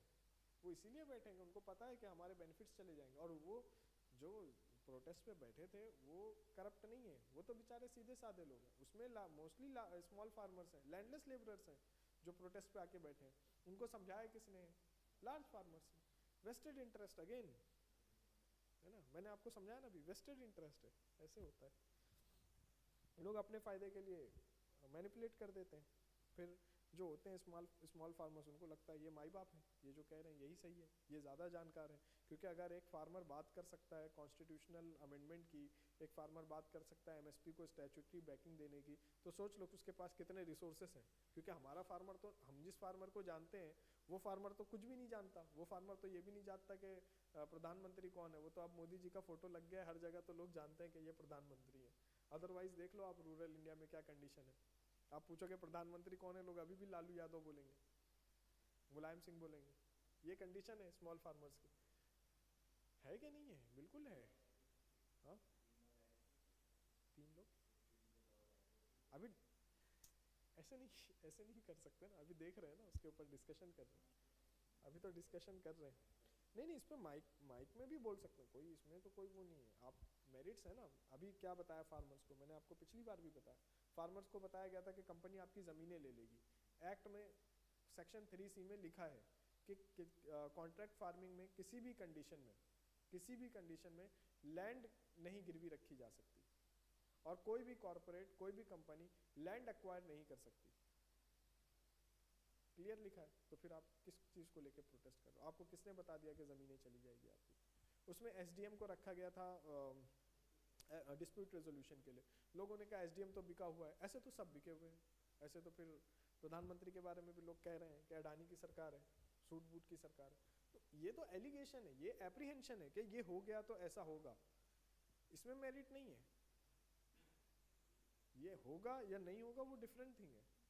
आपने अनुमान लगाया कि ऐसा होगा, ज़रूरी नहीं है आप सही हो। लेकिन पूरा देखा आपने, फिर वो पूरा एपिसोड क्या चला, उस पर ही चला कि ये ऐसे ही है, ऐसा है।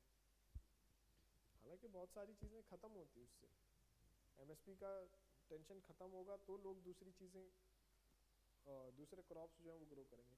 फार्मर से पूछो आप जाके पंजाब हरियाणा के, वीट उगाने की क्या ज़रूरत है आपको? वाटर सरप्लस है आपके पास, आप राइस उगाते हो, ठीक है, वीट की क्या ज़रूरत है? मस्टर्ड उगाओ ना भाई, एडिबल ऑयल की कमी हो जाती है ना, तो आप मस्टर्ड उगाओ। क्या ज़रूरत है वीट उगाने की? इतना वीट क्यों आप कल्टीवेट कर रहे हो? एमएसपी की वजह से ख़त्म करो, एमएसपी बहुत ज़रूरी है ख़त्म करना। किसान को सपोर्ट देना है ना, पीएम किसान का बजट बढ़ा दो, 6,000 देते हो ना साल का, 15,000 दो किसान को। आ रही है बात समझ? अरे भाई ये पैसा बचेगा तो गवर्नमेंट एग्रीकल्चर पे ही खर्च करेगी, उससे उससे पार्लियामेंट की बिल्डिंग नहीं बनी है, वो मत समझो। उसके लिए अलग पैसा खर्च, उसके लिए सरकार कंपनी बेच सकती है, बहुत सारी कंपनीज है, स्कूटर इंडिया लिमिटेड तो एटलीस्ट बेच ही सकती है सरकार। तो जरूरत नहीं है एमएसपी की, किसान क्रेडिट कार्ड है ना सपोर्ट करने के लिए, जरूरत नहीं है फर्टिलाइजर सब्सिडी देने की, अभी बता रहा हूँ सब चीजें, अभी बताता हूँ जल्दी से, चलो टाइम खत्म हो जाएगा। It distorts cropping pattern bye over production of wheat and rice and less production of other crops, बताया मैंने आपको। अगर मेरी बात पे आपको भरोसा नहीं आता है, इकोनॉमिक सर्वे 2016-17 का और 17-18 का है ना, क्योंकि उस समय लिखा पढ़ा जाता था, अब तो सिर्फ प्रशंसा होती है। 16-17 का इकोनॉमिक सर्वे उठाना, एग्रीकल्चर का वॉल्यूम देखना, एग्रीकल्चर पे जो चैप्टर है उसमें आपको लिखा मिलेगा कि ऑलमोस्ट 40% फार्मर को पता ही नहीं कि एमएसपी नाम की कोई चीज़ है और एमएसपी क्या होता है। जब आपको पता नहीं हो तो आपको बेनिफिट कैसे मिलेगा? क्या बेनिफिट मिलेगा? नहीं मिलेगा ना। 40% फार्मर को नहीं पता एमएसपी के बारे में, एमएसपी है क्या। एक्सप्लॉइट कौन कर रहा है? ट्रेडर्स। आप अमीर किसको बना रहे हो? ट्रेडर्स को। ट्रेडर कौन है? बिजनेसमैन। फिर तो है ना बिजनेसमैन की सरकार, इतनी बड़ी पॉलिसी है बिजनेसमैन के लिए। आप क्यों आपको अडानी अंबानी दिख रहा है? ये पूरा स्कैम नहीं दिखता? और ये स्कैम कोई भी गवर्नमेंट अनर्थ नहीं करती है, कोई भी गवर्नमेंट, कोई इस पे बात नहीं। राहुल गांधी जी को मैंने नहीं देखा इस पे बात करते हुए कि वो बात कर रहे हैं एमएसपी स्कैम है। क्यों?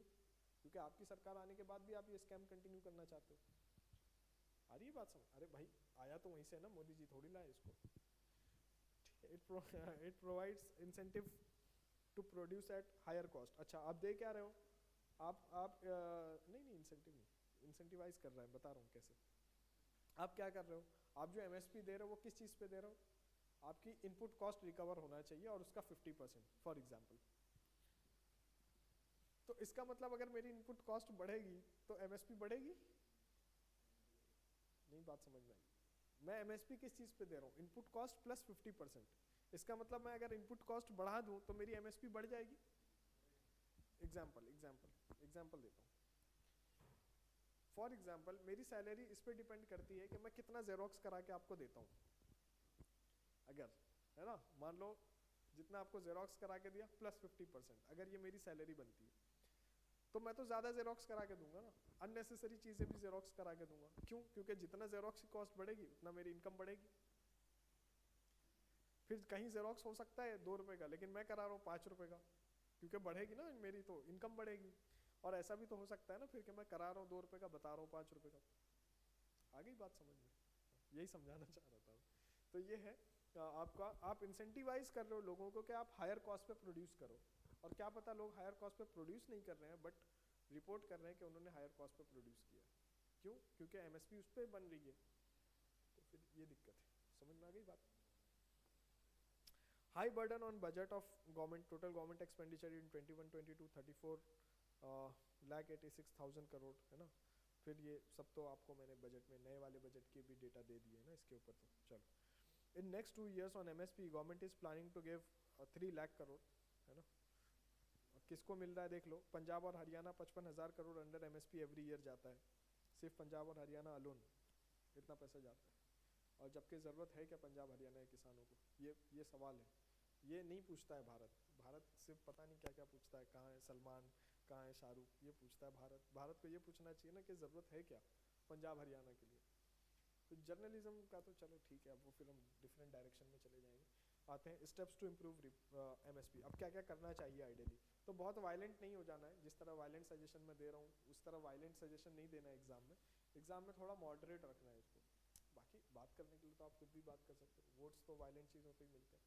Improvement on APMC infrastructure in deprived state to assure more equitable procurement. भाई जहाँ नहीं है बनाओ, कब बनाओगे?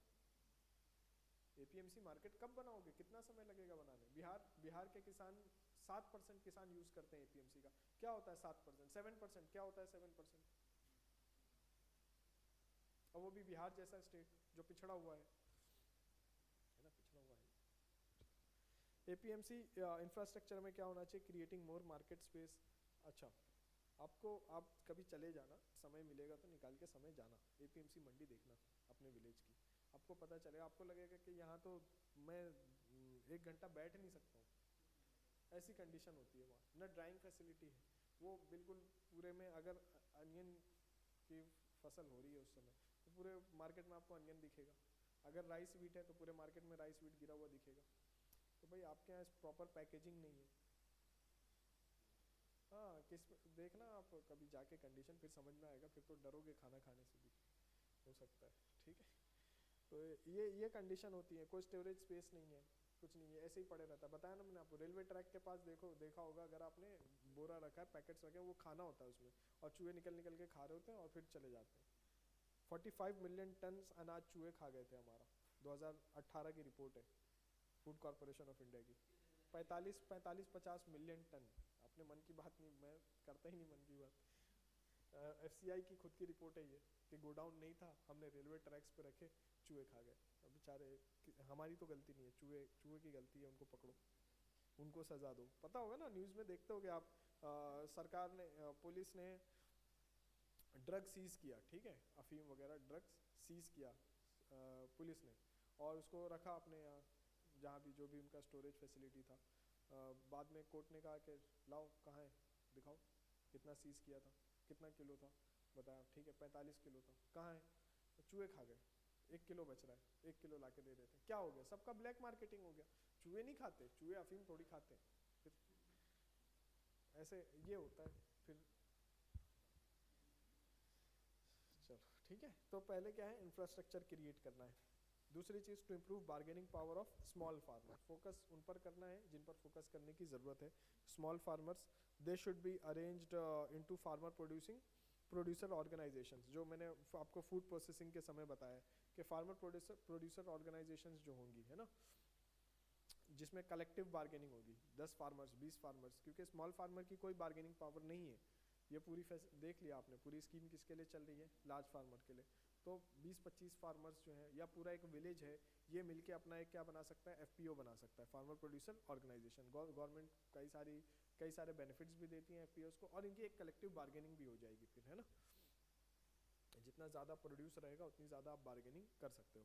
फार्मर प्रोड्यूसर ऑर्गेनाइजेशन और विलेज प्रोड्यूसर ऑर्गेनाइजेशन ऐसे बना सकते हैं। Government can allow them to directly sell to the FCI, बीच में ट्रेडर की बात ही नहीं है, क्योंकि अब कलेक्टिव लोग हैं, 20-50-25-100 फार्मर्स हैं, तो अब ये डायरेक्टली, कुछ लोग प्रोड्यूसर पे प्रोडक्शन पे फोकस करेंगे, कुछ लोग अपना मार्केटिंग पे काम कर सकते हैं और डायरेक्टली एफसीआई को सेल कर सकते हैं, बीच में ट्रेडर की ज़रूरत नहीं है। आइडियली यही होना चाहिए। अगर आपको फार्मर के लिए कुछ करना है तो आइडियली क्या होना चाहिए, ये होना चाहिए। नहीं तो आरतियाज क्या करते हैं, फार्मर्स का, जो ट्रेडर्स हैं क्या करते हैं, फार्मर्स को एक्सप्लॉइट करते हैं। आप इनको ख़त्म करो, कौन है ये, बिजनेसमैन है। और ये आइडियली ख़त्म हो जाता, जो 3 लॉ आए थे उसमें ये ख़त्म हो जाता।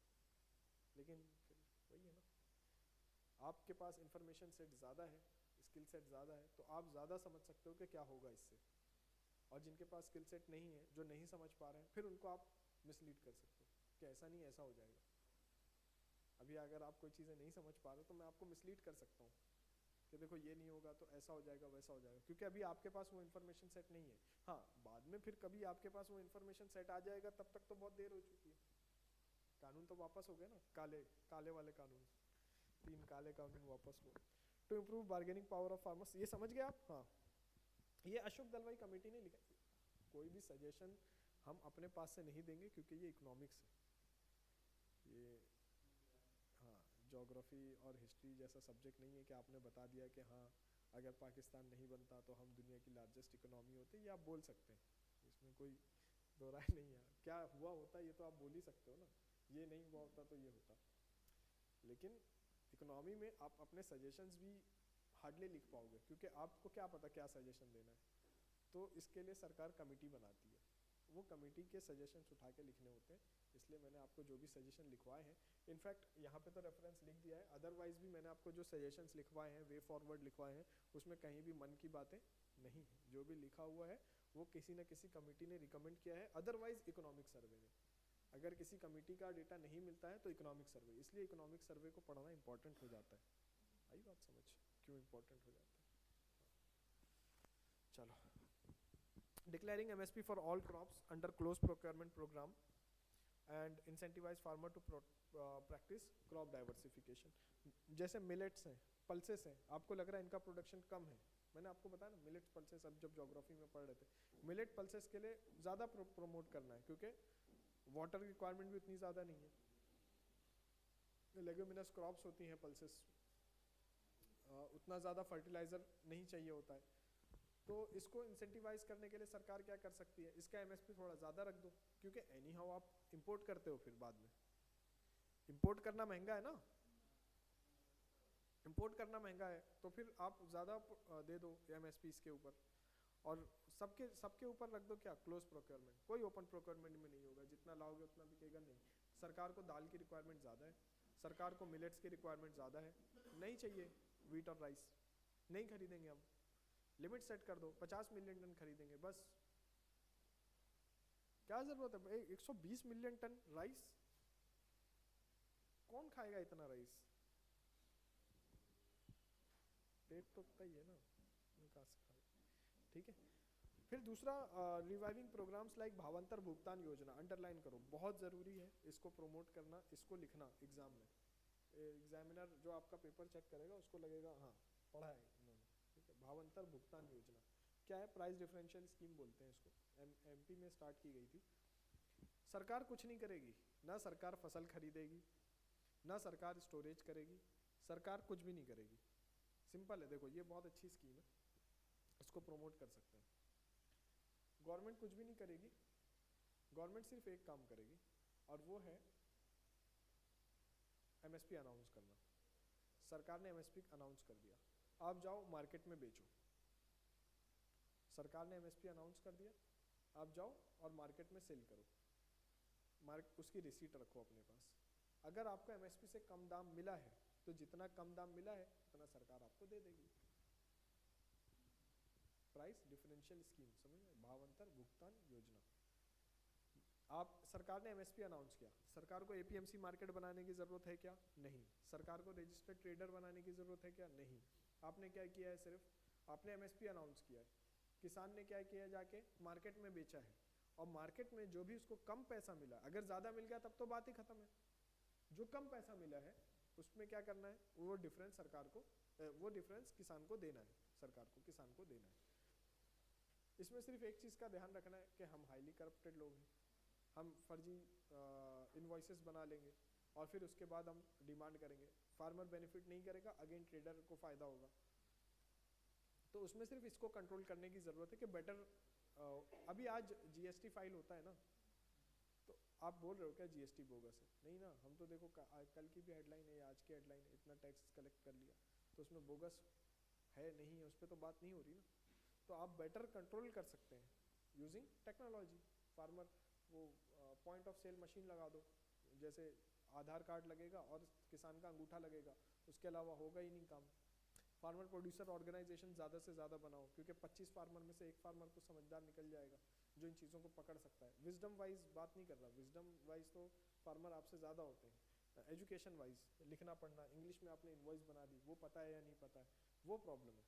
अदरवाइज फार्मर की विजडम तो हमसे ज़्यादा ही है ना, इतना कुछ होते हुए भी बेचारे खामोश है, क्योंकि विजडम है, लग रहा है कि नहीं चलो यही लाइफ है, ठीक है। तो कंक्लूजन यही है इसमें कि डीबीटी डायरेक्ट बेनिफिट ट्रांसफ़र जो है उस पर जाना है, ये सब्सिडी, मार्केट सब्सिडी और ये ट्रेडर्स का बेनिफिट, ये सब पे फोकस नहीं करना है, मेन फोकस किस पे करना है, डायरेक्ट बेनिफिट ट्रांसफ़र पे, ठीक है, ताकि ज़्यादा से ज़्यादा किसान तक बेनिफिट पहुंच सके in comparison to leakages in the scheme, ठीक है। चलो एग्रीकल्चरल मार्केटिंग रिफॉर्म्स, अब क्या क्या रिफॉर्म्स हैं, तो सबसे बड़ा रिफॉर्म किस में होगा, एपीएमसी मार्केट में। एपीएमसी मार्केट में रिफॉर्म करना है, number 1, traders licensed by government manipulate the market by cartelizing among themselves and depriving the farmers for benefit। क्या करते हैं, जो जितने ट्रेडर्स हैं उन्होंने अपना क्या बना लिया, ग्रुप बना लिया, कार्टेल बना लिया, है ना, पहले बताया ना कार्टेल का मतलब आपको, और उन्होंने किसान से सब देखा होगा ना आपने, मूवीज, शॉर्ट मूवीज हैं 5-5 मिनट की, 10-10 मिनट की, देखा होगा आपने, किसान गया अपना प्रोड्यूस बेचने और बाद में प्रोडक्शन तो दे के ही आया पूरा, और उसके साथ पैसा भी दे के आया, क्यों, क्योंकि आपने उस पर लगा दिया mandi charges, packaging charges, grading charges, सारे चार्जेस किस पे लगा दिए, किसान पे लगा दिए, और किसान का प्रोडक्शन कितने में खरीदा, 1 रुपये किलो में, है ना, पता होगा ना आपको कि आप जो चीज़ें खरीदते हो वो कुंटल का भाव होता है, 100 किलो उतने का बिकता है वो, जितना आप खरीद के लाते हो ना 1 किलो 2 किलो 3 किलो, वो किसान को 100 किलो में उतना रुपया मिलता है। ये बेनिफिट है। कितने रुपए होगी प्याज, कितने रुपए कुंटल जाती होगी आपके हिसाब से? आप कितने रुपए किलो प्याज खरीदते हो? 20 रुपए, 30 रुपए, 40 रुपए। किसान को कितना मिलता है? कितना मिलता है आपके हिसाब से? कुछ तो 5 रुपए मिलते होंगे आपको लगता है 25 रुपए में से। मान लो 30 रुपए किलो आपने प्याज खरीदी, किसान को कितना मिलता है?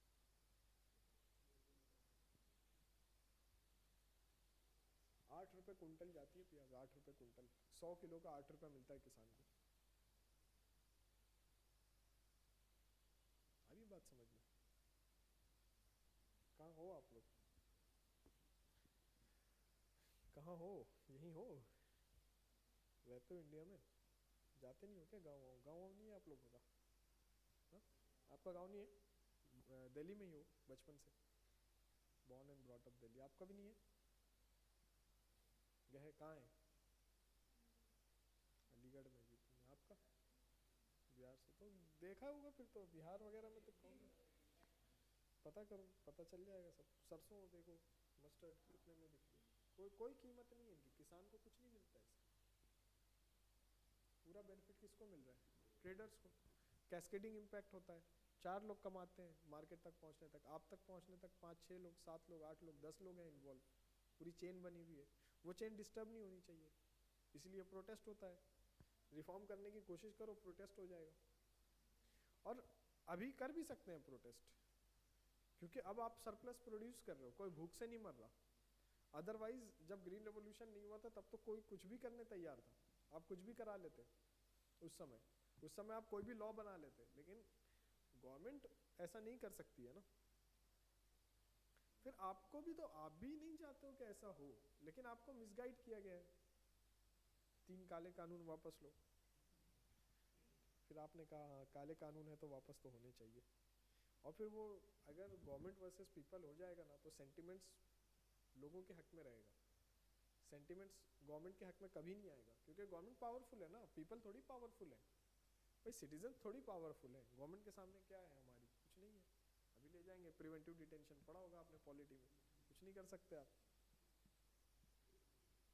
तो मजिस्ट्रेट के आगे भी नहीं ले जाना है, प्रिवेंटिव डिटेंशन है तो मजिस्ट्रेट के सामने भी नहीं ले जाना है ना, तो जरूरी नहीं। फिर तो सोच के देखो आप कि कौन पावरफुल है? गवर्नमेंट पावरफुल है। तो कभी भी गवर्नमेंट वर्सेस पीपल हो गया अगर, तो फिर तो सेंटिमेंट्स पीपल सिटीजन के हक में। तो आईएएस बन जाना तो ये ध्यान रखना, बाकी तो लबासा में सिखाई देंगे कि कभी भी ये नहीं होने देना है। ज़्यादातर फोकस यही रखना है सिटीजन सेंट्रिक, लोगों के हक में। गवर्नमेंट नुकसान रिकवर कर लेगी। आपको क्या लगता है कि अगर गवर्नमेंट का कहीं नुकसान होता है तो सरकार उसको रिकवर नहीं करेगी? कौन सा टैक्स आपने कब भर दिया जिससे सरकार ने सब रिकवर कर लिया है? तो जितना प्रोटेस्ट और जो कुछ सरकार का नुकसान होता है, गवर्नमेंट लॉसेस बेयर नहीं करती ये सब चीज़ों पे। किसको पकड़ना है, किससे कितना वसूल करना है, सरकार को सब पता होता है। जितने भी प्रोटेस्ट हुए हैं, जितना भी नुकसान हुआ है, सब भर लिया है सरकार ने। ये नहीं समझना है कि गवर्नमेंट का नुकसान हुआ। हाँ, छवि बर्बाद होती है, उसका तो कोई भुगतान है ही नहीं। वो तो आपने पढ़ा है, आर्टिकल 19 में पढ़ा होगा ना, डिफेमेशन। तो ये तो खुद से कराया हुआ डिफेमेशन है। वापस ले रहे हैं, नहीं लेंगे वापस, कुछ भी हो जाएगा, कानून वापस है। क्यों नहीं लेंगे? जब लोगों के लिए कानून है और लोग मान नहीं रहे उस कानून को, तो वापस तो ले लेना चाहिए आइडियली, तभी ले लेना चाहिए था। और आपको क्या लग रहा है कि अगर लॉ में कुछ अमेंडमेंट होता है तो लोगों तक वो बातें पहुंचती हैं क्या? जितने रिफॉर्म थे जो आपने एक झटके में करने की कोशिश की, 2 साल लगता और सारे रिफॉर्म आइडियली अब तक हो चुके होते। आपको कुछ भी एक साथ नहीं करना था, कोई 3 लॉ लाने की जरूरत नहीं थी। जो एग्जिस्टिंग लॉ थे उसका 2-2 सेक्शन, 3-3 सेक्शन उठा के अमेंड करना था। आ रही बात समझ? आपने किया क्या? एक साथ इतना सारा रिफॉर्म करने की कोशिश की, और फिर इतने सारा रिफॉर्म करने पे एक साथ जब इतना सारा किया तो लोगों को मौका मिल गया लूप होल्स ढूंढने का, कि आपकी ज़मीनें चली जाएगी, ये हो जाएगा, लोग कितना भी होल्ड कर सकते हैं। ज़रूरी है वो, लोग कितना भी होल्ड कर सकते हैं, जब ये पॉसिबिलिटी होगी तभी तो लोग गोडाउन्स बनाएंगे, तभी तो लोग स्टोरेज फैसिलिटी डेवलप करेंगे। अगर आप बोलोगे कि आप इतना होल्ड नहीं कर सकते, इतना स्टोरेज नहीं कर सकते किसी पर्टिकुलर कमोडिटी का, तो आप स्टोरेज बनाओगे क्यों भाई? आप आपको घर में रहने की परमिशन है तभी तो आप घर बना रहे हो ना। अगर आज सरकार बोल दे कि घर में कोई नहीं रहेगा तो घर कौन बनाएगा फिर? ये सारी चीजें समझना चाहिए कि अगर इसमें एक्ट में हटा दिया है कि कोई कितना भी होल्ड कर सकता है, सरकार कितने गोडाउन्स बनाएगी? गोडाउन बनाएंगे प्राइवेट प्लेयर्स। जब आप इन चीजों पे आप इतना प्रोड्यूस कर रहे हो कि गोडाउन में रखने की जगह नहीं है तो गोडाउन बनवाना है ना, तो इसेंशियल कमोडिटीज एक्ट जो है उसको अमेंड करना पड़ेगा ना। लेकिन ये चुपके से कर देते आप धीरे से कभी किसी सेशन में तो हो जाता। अब आपने क्या किया, 3 कानून लेकर आ गए। अब 3 कानून में फिर इसको भी ले लिया तो फिर गड़बड़ होनी थी। चलो किसी ने कहा है कि अच्छे अच्छे समझदार से गलती हो जाती है, तो समझ लो हमारे समझदार से वहाँ गलती हो गई। APMC markets have limited reach that restricts and segment transfer of crops from surplus to deficit regions, है ना। कुछ क्रॉप्स हैं जिनकी ज़रूरत बिहार में है लेकिन वो पंजाब में सरप्लस में थी, वो पंजाब से बिहार नहीं पहुंचती है। गोडाउन में पहुंच जाएगी सरकार के, लेकिन जिस रीजन में जाना चाहिए उस रीजन में नहीं जा रही, फिर क्या फ़ायदा है? आइडियली तो ये होना चाहिए ना, अगर बिहार के किसान ने कुछ उगाया है और वहाँ सरप्लस है तो वो पहुँचना चाहिए तमिलनाडु में, लेकिन नहीं पहुँचता। वो सब ऐसी फैसिलिटी हमने बनाई नहीं है। वो ई-नैम है, अभी बता रहा हूँ उसके बारे में। चलो हाँ, improve supply chain development of agro commodities through e-NAM, electronic national agricultural market, introducing contract farming to allow big aggregators to buy from the farmers directly, है ना। कॉन्ट्रैक्ट फार्मिंग में क्या होता है, जैसे लेज है, कोको कोला का है ना लेज, हाँ, तो कोको कोला ने डायरेक्ट फार्मर से एग्रीमेंट कर लिया। और इसमें ये होता है कि इसमें कई सारे मॉडल्स हैं। एक मॉडल में तो ये होता है कि कंपनी सारे इनपुट्स की कॉस्ट पहले ही प्रोवाइड कर देती है, जो भी आपको लगने वाला है ना, सीड्स, इरिगेशन फैसिलिटी, जितनी चीज़ें लगने वाली हैं एज एन इनपुट, ये फर्म्स, क्योंकि फर्म्स के पास इन्वेस्टमेंट की कमी नहीं है ना। लेज के पास इन्वेस्टमेंट की कमी है क्या? उनके पास है, तो फिर तो फार्मर के पास कुछ भी नहीं है, तो वो फार्मर के साथ पहले ही कॉन्ट्रैक्ट कर सकते हैं। कॉन्ट्रैक्ट फार्मिंग में क्या होता है, पहले ही कॉन्ट्रैक्ट कर लेंगे कि इतना प्रोड्यूस हमें चाहिए, हाँ ठीक है, वो क्वालिटी बता देंगे कि इस क्वालिटी का चाहिए। अच्छा, फॉर्म्स इन्वॉल्व होती हैं तो बेटर रिसर्च होती है, बेटर रिसर्च होगी, बेटर डेटा अवेलेबिलिटी होगी। आ रही है बात समझ में? फार्मर बेटर एजुकेट होंगे कि अच्छा ऐसा करने से ये होता है, ये करने से ये होता है, तो ये नहीं करना है ना। जैसे मैंने आपको बताया था, पोटेशियम ज़्यादा हो जाता है फ्रेंच फ्राइज़ में, वो काला हो जाता है, वो आप खाते नहीं, फेंक देते हो। तो ज़्यादा कंप्लेंट आएगी तो वहाँ से फिर फार्मर से लेंगे ही नहीं ना। तो फार्मर बेटर एजुकेट होगा इसमें कि भाई ऐसे ज़्यादा पोटैश हो जाएगा तो ये प्रॉब्लम होती है, इसलिए पोटैश कम रखना है, तो या तो फर्टिलाइज़र का यूज़ कम है, या इस तरह जो भी सीड्स अच्छी यूज़ करनी है, रिसाइकल नहीं करनी है सीड्स को ज़्यादा। ये सारी चीज़ें फार्मर्स बेटर एजुकेट हो सकता है इन पे। फार्मर के हाथ में फ़ंड होगा, कॉन्ट्रैक्ट फार्मिंग हुई है, फार्मर को पहले ही इनपुट कॉस्ट मिल गई है, फार्मर के हाथ में फ़ंड है तो उसको लोन लेने की ज़रूरत नहीं है, लोन लेने की ज़रूरत नहीं है तो सुसाइड करने की ज़रूरत नहीं है। आ रही है बात समझ? Introducing contract farming to allow big aggregators to buy from the farmers, recommended by Shanta Kumar Committee 1415, ठीक है। So, absence of market infrastructure due to low contribution by state government for maintenance, repair and overhaul of market। कुछ नहीं होता market में, maintenance वगैरह देख लेना एक बार जाके तो बेटर समझ पाओगे। Only 9% markets have cold storage facility and 25% have drying facility। थोड़ा उसको ड्राई करना पड़ता है ना, ताकि लंबे समय तक बचे। देखा होगा ना, गेहूँ कभी गीला रह जाता है फिर वो खराब हो जाता है, हाँ, तो वैसा है। चलो सोल्यूशन क्या है? Fix proportion of APMC Mandi tax should be mandated for development of structure. और ये टैक्स किस पे लगना चाहिए? ट्रेडर्स पे, क्योंकि फार्मर इससे नहीं कमा रहे। कौन कमा रहा है? ट्रेडर्स कमा रहा है ना। लेकिन आप लगा किस पे देते हो? वो लगता है मंडी पे, लेकिन वसूल करते हैं फिर फार्मर से, तो फिर फायदा क्या है? तो एक टैक्स लेना चाहिए और उससे मंडी को डेवलप करना चाहिए। Large number of unorganised traders in an informal market in rural areas lead to high cost of intermediation and also result in difficulty in administrative management of these crops. होता क्या है, बहुत सारे अनलाइसेंस ट्रेडर्स हैं और फिर वो काम करते हैं बिचौलिए का, सुना होगा ना बिचौलिए, हाँ, मिडिलमैन। और फिर उनकी वजह से क्या होता है, न आप गवर्नमेंट ना सही डिसीजन ले पाएगी क्योंकि ये हर्डल क्रिएट करते रहते हैं, और ना किसान को बेनिफिट मिलेगा। ये बिचौलिए खत्म होने चाहिए। अब ये बहुत आसान है, आपको लगता है बहुत डिफिकल्ट है, बहुत आसान है। पुलिस से अच्छे अच्छे कांपते हैं जब तक पुलिस बिकेगी नहीं, तो जब बिक गई तो बात ही खत्म। Provide better connectivity to the farmer, अच्छा ये लिखा नहीं है, लिख लो चलो। Provide better connectivity to the farmer to ensure that market is available for them, to ensure that market is available for them, market is available for them।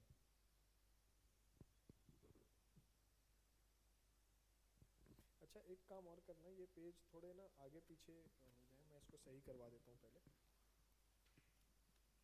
ये जो पेज है जो अभी आप पढ़ रहे हो ना, जो अभी पढ़ रहे हो, इस पे लिख लो ए, इस पे लिख लो ए, ठीक है। फिर इसके बाद आ जाओ आप इसके नेक्स्ट पेज पे ना, इसका नेक्स्ट पेज है ना जहाँ पे लिखा है soil health card will be revived every 3 year, उस पे लिखो E, elephant, E, E for elephant.